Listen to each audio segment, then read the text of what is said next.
Hi, I would like to present to you our study on social interaction and ethnic attitudes of Malay and non-Malay Sarawakians.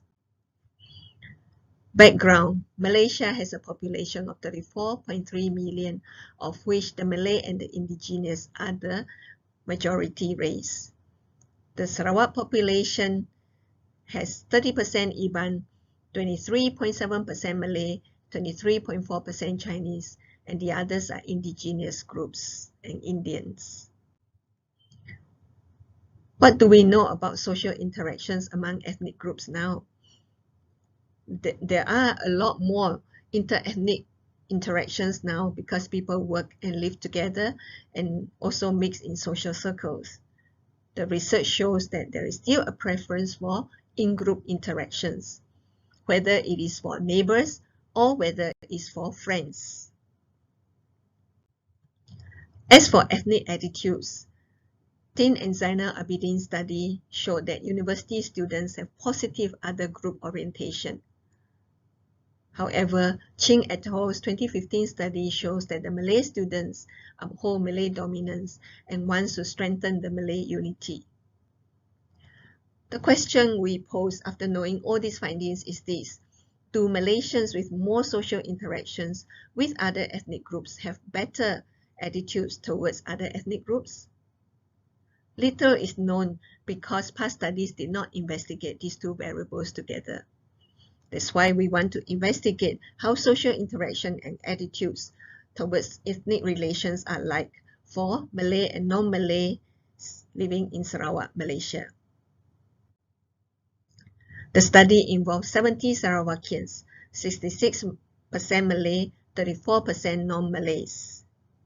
They are mostly female, below the age of 30, single, and Muslim.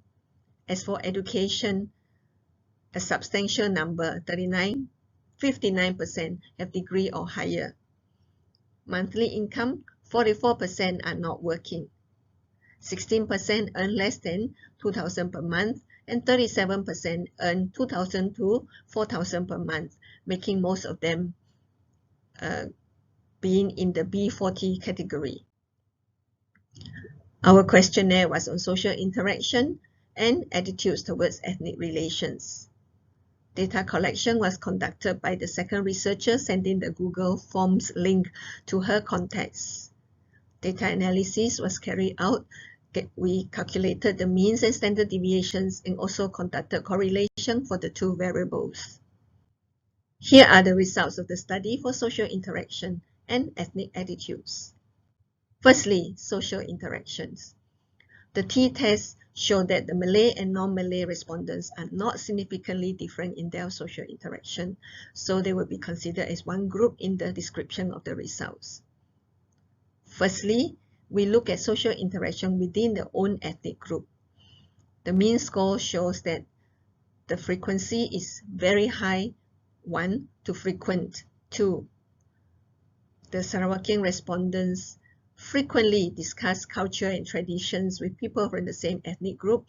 They eat out with their friends, have sports and recreational activities, share personal problems, do school or work projects with people from the same ethnic group. What about interactions with other ethnic groups? The results show that they help people from other ethnic groups very frequently, buy things from shops belonging to other ethnic groups frequently. They also frequently sing songs of other ethnic groups.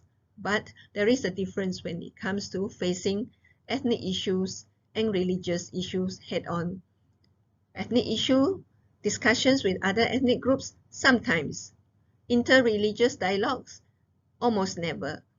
Basically, Sarawakians find it uncomfortable to face ethnic and religious issues head-on explicitly.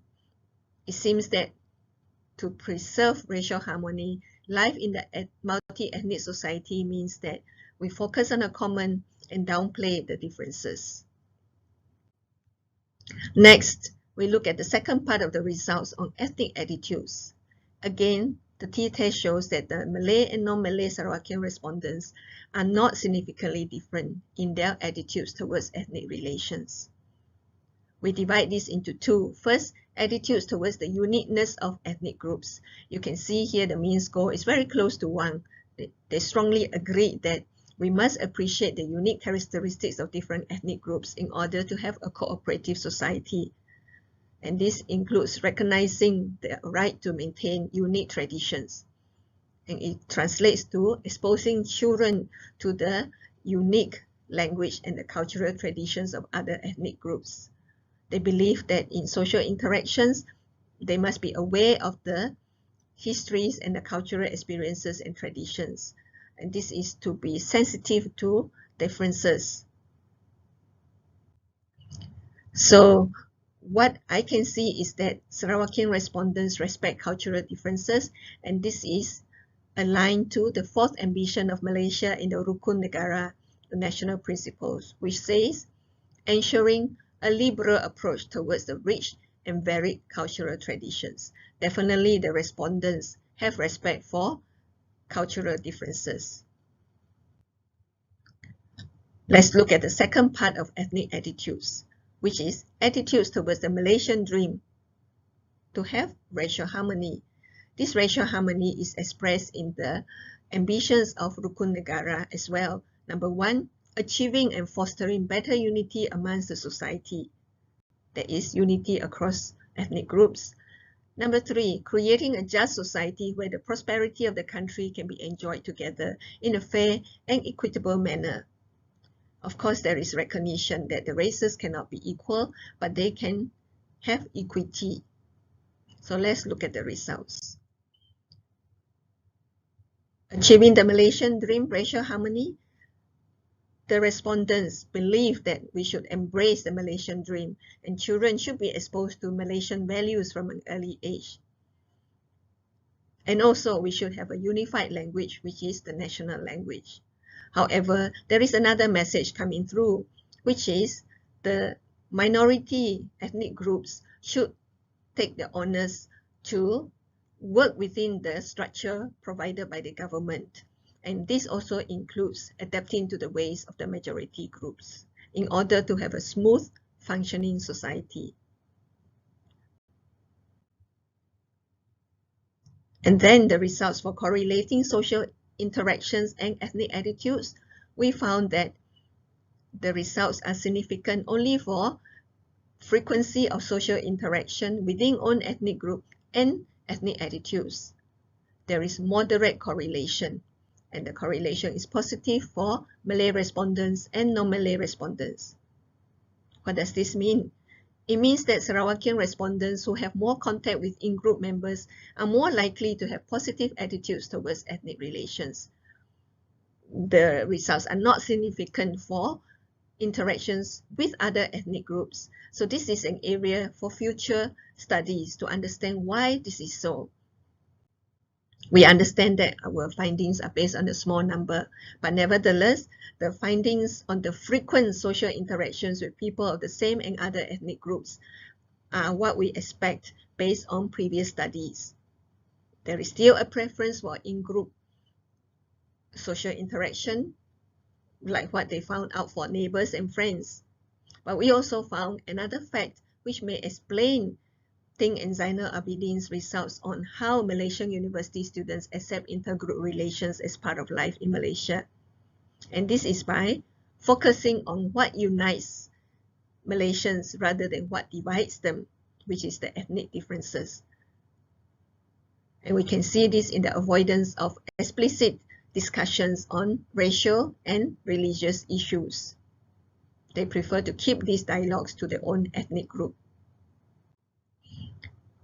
The results also showed appreciation for the uniqueness of other ethnic groups and the Malaysian dream of racial harmony as expressed in the Rukun Negara. To achieve this, the Sarawakian respondents understood that equity does not mean equality. And the non-Malays realized that they need to work within the structure set by the government and adapt to the ways of the majority group.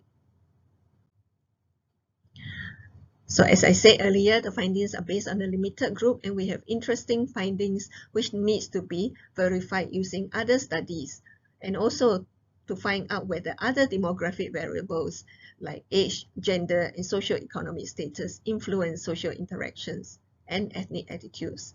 Such studies will increase understanding of ethnic relations in the contemporary society where rights awareness is growing. Thank you very much.